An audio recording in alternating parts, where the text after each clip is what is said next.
Goeiemiddag, ek maak vandag 'n opname om 'n baie belangrike ding aan te spreek en dit is vals doktrine. 'n Vals doktrine is nie 'n nuwe ding nie, dis 'n ding wat kom deur die geskiedenis.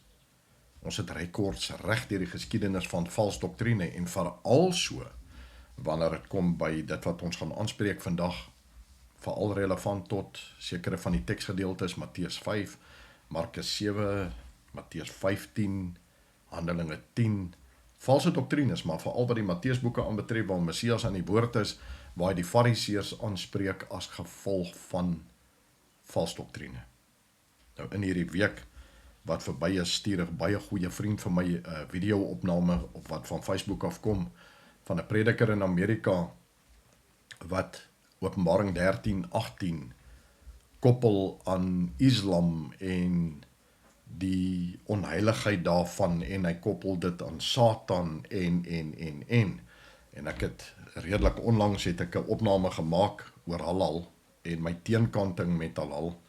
So toe ek hierdie opname kyk wat hy vir my aanstuur, dan moet ek eerlik sê, was ek nogal redelik opgewonde om dit te sien, want dit was 'n bevestiging van my benadering tot halal en wat die toepassing is daarvan.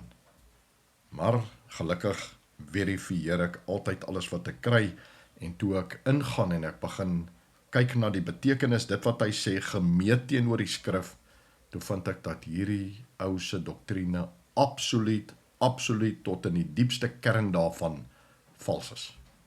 Kom ek gaan bietjie in dit in, en dan kyk ons daarna, en ek gaan hierdie ding verder deurvoer van valse doktrine toegepas vanuit ons Bybels in die teks van vandag. So hierdie ou praat in Openbaring, hy praat van Openbaring 13:18, wat ons al almal nou al weet, is 666. So hy vat Chi Sigma, die Griekse letters wat ons hier het, wat vertaal word in ons Bybels na 666 toe, en hy gee dit 'n ander betekenis. Nou, Chi Sigma is die Griekse letters word vertaal na 666, wat inderdaad akkuraat is. Chi, wat die eerste letter is, wat lyk soos 'n kruis, is verteenwoordigend van die Griekse 600. Psi, wat die tweede ene is verteenwoordigend van 60, en Sigma is verteenwoordigheid van 6. So inderdaad, wanneer jou Bybel sê 666, is dit 'n akkurate vertaling van dit wat ons vind in die Griekse teks. Geen allegorie oor dit nie, dit is wat dit beteken. Maar hierdie man vat die eerste letter, die Chi, en hy koppel dit aan die islamitiese gekruiste swaarde. Die eerste probleem wat ek daarmee het, is dat die Griekse teks, die oudste manuskrip wat ons het van die Griekse Septuagint, is 1200 jaar oud. Maar ons weet uit die rekords uit, dat die ou manuskripte wat in Grieks vertaal is, al geskryf is, so ver as in die BC tyd, voor Christus nog, is die Hebreëse teks vertaal in die Grieks. Dit beteken dat enige Griekse manuskrip, selfs die oudste Septuagint wat ons vandag vind, ouer is as Islam. Islam is omtrent 700 jaar oud, waar die ou Griekse Septuagint die oudste is wat ons het, is 1200 jaar.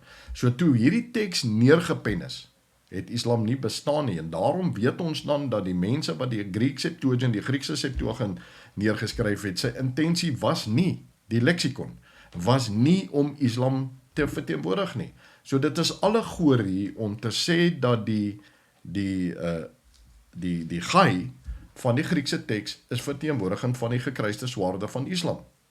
Die ou gaan verder en hy probeer hierdie teks koppel aan Islam deur te sê dat die Si is verteenwoordigend van die Bismillah van die Islam geloof. Dis nie waar nie. Hierdie man gaan verder en hy sê dan dat die Bybel is geskryf in Aramees, wat ook vals is. Want jy sien, die Ou Testament is geskryf in Hebreëus met gedeeltes van Daniël en van Ezra wat in Aramees is. En die Nuwe Testament is geskryf in Grieks. So hierdie ou se hele samevatting van die teks is nie reg nie. Hierdie man gaan verder en hy vra 'n vraag en hy vra, wie is Lucifer? En hy verwys dan, hy sê nou net die Bybel is geskryf in Aramees, maar dan verwys hy na Hebreëse teks, die Hallel, wat dan is Hillel, wat in die Hebreëus gebruik word om te verwys na Lucifer in party vertalings en ander vertalings verwys dit na môrester en spesifiek verwys dit dan na Jesaja 14:12. Ek vra nou om verskoning, ek gaan baie afkyk na my papierwerk toe, want ek lees vir julle hier vanaf, en Jesaja 14:12 sê, hoe het jy uit die hemel geval, o môrester, en ander vertalings kry die woord Lucifer hierso, seun van die daggeraad, hoe lê jy teen die aarde neergeslaan, oorweldiger van die nasies. Wanneer ons gaan kyk na Hillel, die woord wat ons nou net na gekyk het, dan sal ons sien die interpretasie in die Hebreëus van Hillel is inderdaad die môrester, of die ster van die oggend, wat dan hierdie seun van die daggeraad is, of die helder skyning van hierdie ster. Dit is alles gekoppel aan die woord Hillel, wat dan ook verteenwoordigend is van die Hebreëse woord Hillel. Hy gaan dan en hy sê dat die woord Hillel in die Hebreëus is in die Aramees halal, en hy wys hierdie beeld op sy videomateriaal om te sê dit is die halal, en inderdaad wanneer jy na die Arameese teks toe gaan, sal jy vind dat Hillel in die Hebreëus word inderdaad gegee as halal of halala in die Aramees. Maar dan is dit belangrik om te gaan kyk, wat is die intensie van die Aramees wanneer het halal of halala sê, en die vertaling van die halal of die halala is dan om te skyn, om helder te skyn of môrester. So die Arameese teks wanneer ek kom by halal of halala is in lyn met die Hebreëus wanneer dit vertaal word na môrester of die ster van die oggend of die helderheid daarvan, wat dan gereflekteer word in die naam Lucifer. Wanneer ons dan egter gaan na die oorspronklike intensie van hierdie logo, van hierdie ikoon, wat halal is, wat ons op so baie kosse kry, dan sal ons sien dit is geskryf in Arabies, en dit is 'n Arabiese woord wat sê dat hierdie voedsel wat hierdie merk dra, toelaatbaar is en wettig is vir Islamiete om daardie kos te eet, want dit is goedgekeur. En so kry ons presies dieselfde ding met die Jode wat 'n paref het, so 'n diamanttekentjie met 'n verwysing in wat dan sê dis paref, wat dan beteken dit voldoen aan die Bybelse interpretasie van kosher. Ja, dit is toelaatbaar om dit te eet. Die volgende stap sal dan wees en sê, okay, indien dit is daar 'n woord in Hebreëus wat halal is. En inderdaad, is daar 'n woord halal, wat dan hy, kamatz, lamet, patach, lamet is, wat halal spel. Dan moet ons vir onsself vra, wat beteken halal in Hebreëus? Interessant genoeg, is daar baie woorde wat ons dan kry, wat baie bekend is aan ons, wat aan halal gekoppel is, soos byvoorbeeld, halleluja. Jy sien, halleluja is 'n lofsang tot Ja, is wat die woord beteken. 'n Lofsang tot God, Ja is een van die titels van die God wat ons dien, en dit is waar die halleluja vanaf kom. Maar so ook is daar ander woorde wat ons nie noodwendig sal assosieer met die Bybel nie, waar halal 'n implikasie op het of 'n ingewerk is. Die kernwoord is tehila. Tehila beteken lofsang of lofgedig, wat dan gewoonlik gewy is aan God, en 'n baie bekende plek waar ons tehila kry is Tehillim. Tehillim is die Hebreëse naam van die boek wat ons ken as Psalms. So in konklusie met dit wat ek het, relevant tot hierdie opname wat ek gesien het op Facebook, daai hele opname is gebaseer op absolute valsheid. Maak nie saak hoe graag ons die boodskap wat hy dra sal wil konnekteer aan hierdie valsheid van halal en dat dit met Satan iets uit te baie het en nie met ons nie. Maak nie saak hoe graag ons die twee mekaar wil koppel nie. Die hele boodskap is gekoppel aan valsheid, en wat hartseer is van dit is as gevolg van hierdie valsheid maak dit die hele boodskap van geen waarde nie. Waar die boodskap wat die ou kon doen is om Openbaring 2 en 3 te koppel aan afgoderry en die eet van afgodskosse, en dit sou water gedraai het. Maar hierdie ou maak sy hele prediking nul in waarde as gevolg van die valse konnotasie van hierdie goed. Jy sien wat hartseer is dat hierdie valse doktrines is nie 'n unieke ding tot byvoorbeeld daai ou nie. Valse doktrines kom deur die eeue heen al. Ons het soveel valse doktrines wat gekoppel is aan denominasies van ons broers en susters in die Christenkerke.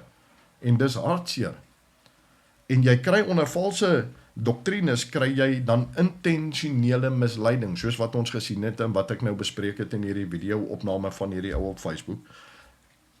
Intentioneel het hy valse doktrines gekoppel en hy valse assumpties gemaak en konnotasies gemaak om 'n boodskap oor te bring wat eintlik 'n goeie boodskap is, as hy dit net reg gedoen het.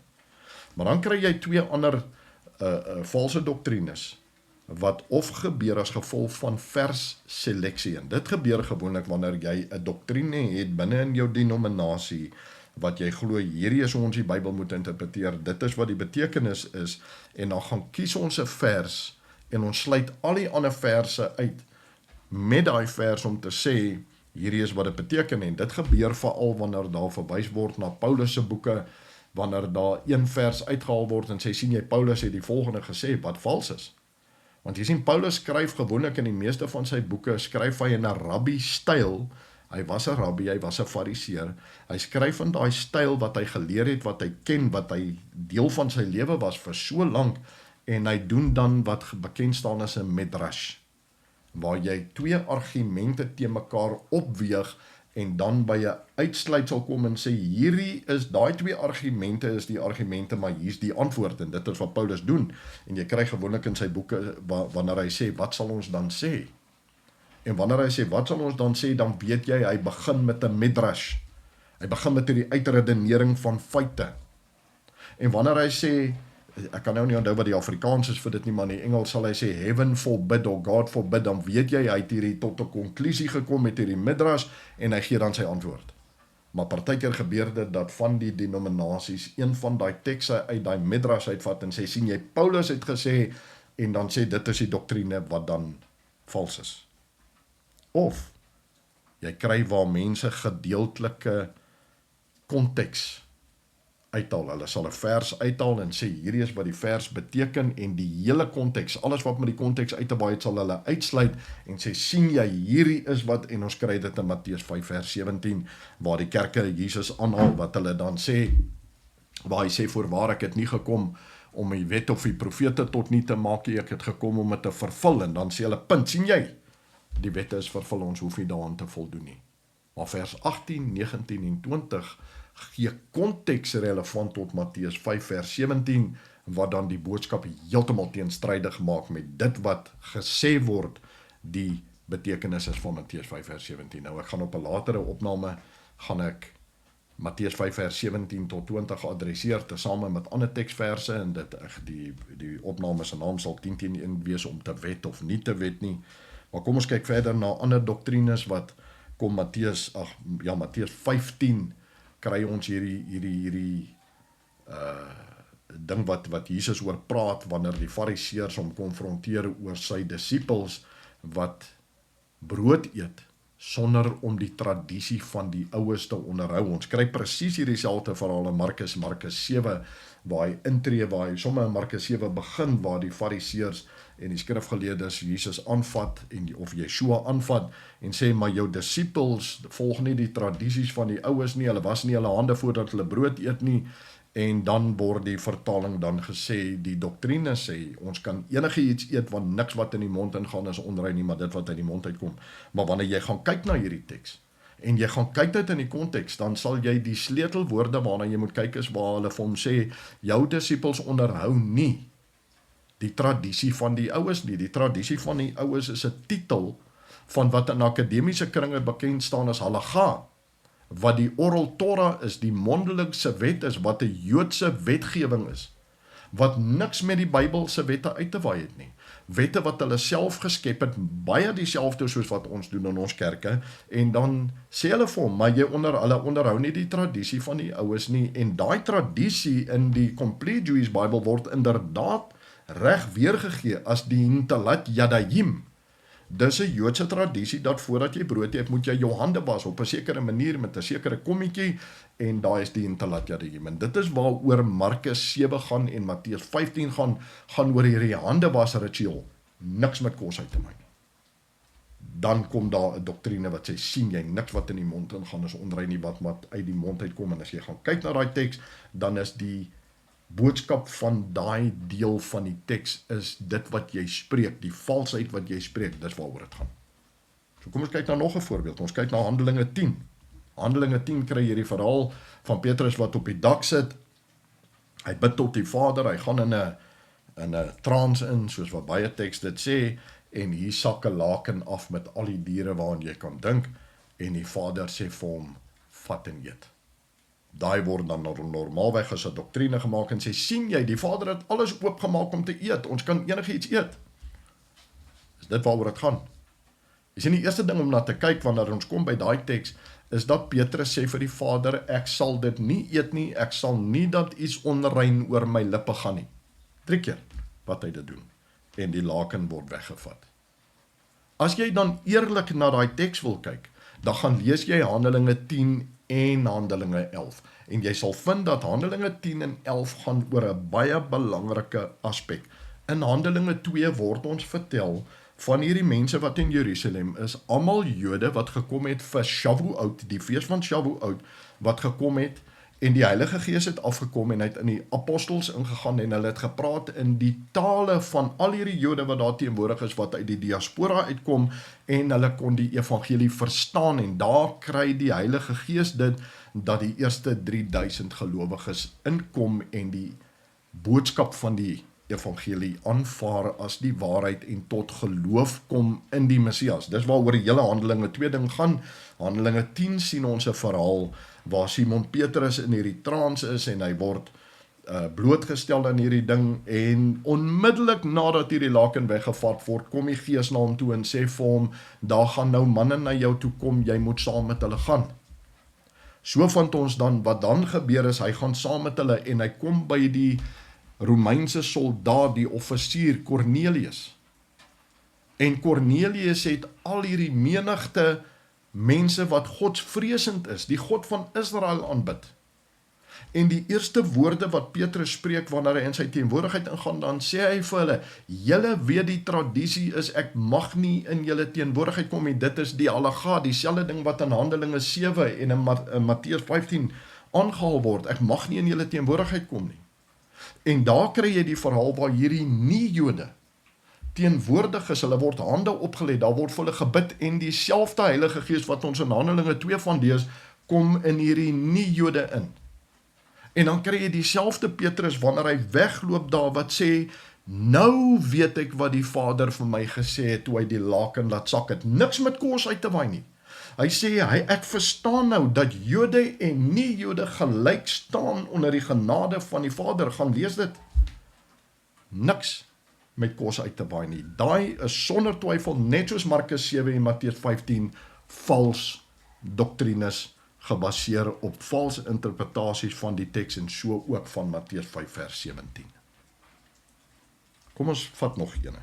Ons vat Deuteronomium 23:2, en hierdie het 'n ongelooflike impak op die interpretasie van die teks deur baie mense, alles gebaseer op ras, velkleur, alles daarmee te doen. So kom ons gaan kyk 'n bietjie, wanneer ons kyk daarna, dan kyk ons na Deuteronomium 23 vers 2, wat sê in die Afrikaanse Bybel, geen baster mag in die vergadering van die Here kom nie, selfs sy 10de geslag mag in die vergadering van die Here nie kom nie.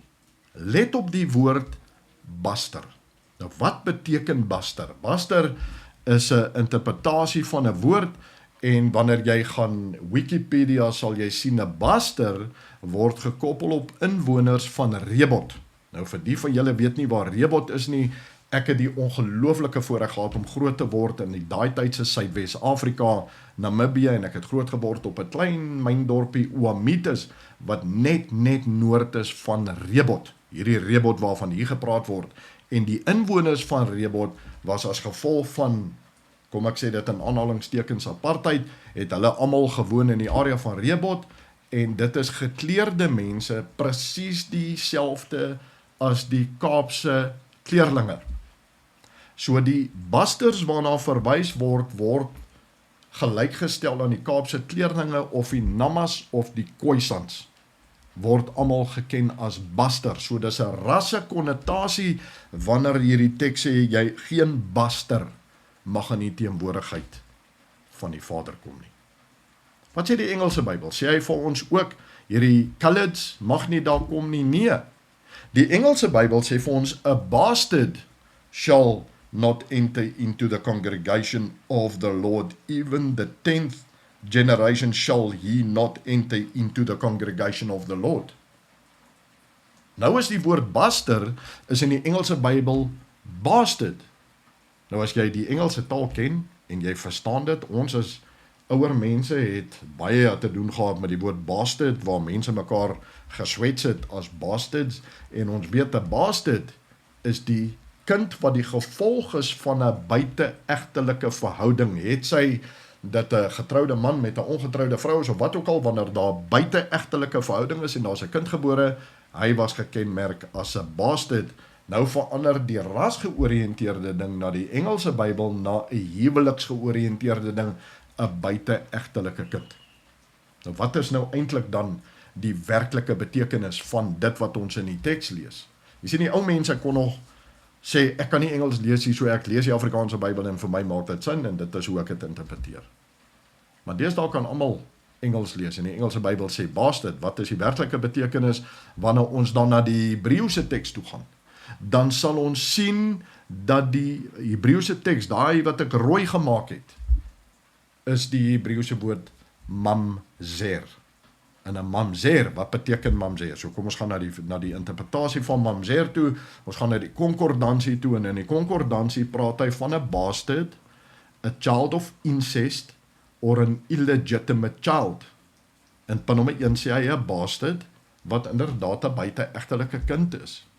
Maar nommer 2 kan jy dalk interpreteer dit 'n rassekonnotasie wat mixed population is, ons gaan nou by dit kom, en is belangrik om die figurative te sien wat in hakies is, en die derde ene is gewoonlik wat die implikasie is, die konteks van die woord mamzer, born of a Jewish father and a heathen mother or vice versa. Hier praat hy van 'n kind, in punt nommer 3 praat hy van 'n kind van 'n gelowige en 'n heiden.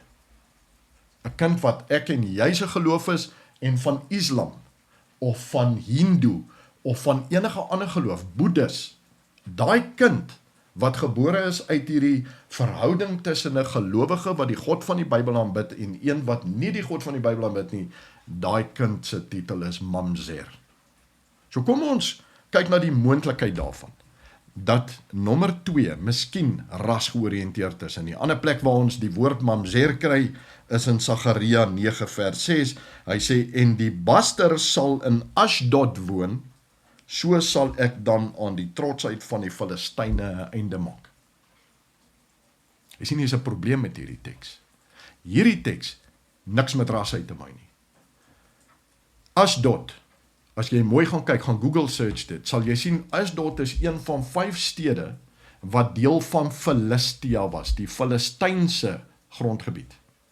Is Ashdod een van hulle. Ekron en Gaza en ander stede is deel van daai 5 stede.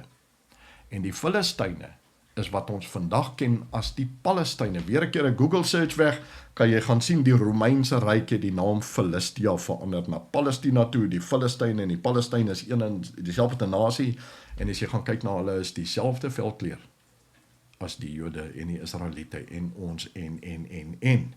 Niks met ras uit te waai nie. So hier is my laaste woorde, my afsluitingswoorde relevant tot hierdie doktrine. Nêrens in die Bybel waar jy ook al gaan, sal jy een verwysing kry wat verwys na ras nie. God gebruik nie ras nie. Dis 'n mense doktrine wat na ras verwys. Daar's 2 ander plekke waar die Vader na iets soortgelyk verwys, waar hy ander Hebreëse woorde gebruik, sha'at, nes en kilayim. Hy gebruik hierdie voorbeeld waar hy sê dat 'n os mag nie aan dieselfde juk trek as die esel nie.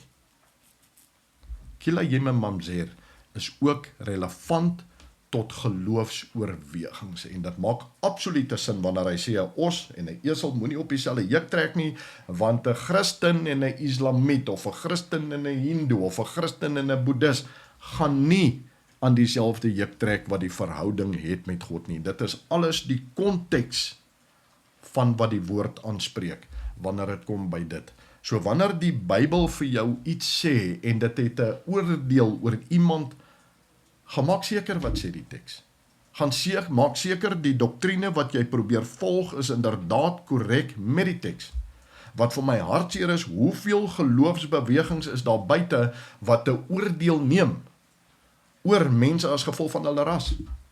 En ek sê onomwonde, ek ken bitter baie mense net in hierdie dorp wat gelowiges is, wat Christene is. Swart mense wat Christene is, dan wil mense vir my kom vertel omdat die Bybel sê 'n baster kan daai ou nie in die hemel kom nie. Maar daai ou se verhouding met God weet ek uit ondervinding en my ondervinding met hulle en in werksomstandighede wat ek met hulle deel. Hy lewe 'n baie meer eerbare lewe as baie van my Afrikaanse broers en susters. Dit maak nie sin nie. Gaan na die teks toe, gaan kyk wat die teks vir jou sê en pas dit toe op wat die woord vir jou sê. En so sal jy dan 'n onderskeid maak tussen vals en ware doktrines. En ek sluit af met die laaste woorde, wanneer jy na Openbaring toe gaan, wanneer die oordeel gevel word, sal jy sien die God wat die oordeel vel is, dieselfde God wat die Ou Testament gegee het. Sy interpretasie is van belang, nie myne en joune nie. Ek en jy het nie 'n spreekbeurt nie. Dis belangrik om te gaan kyk, wat sê die God van die Bybel? Dis my advies aan jou. Ek hoop julle het 'n baie geseënde middag en ek sê vir julle groete.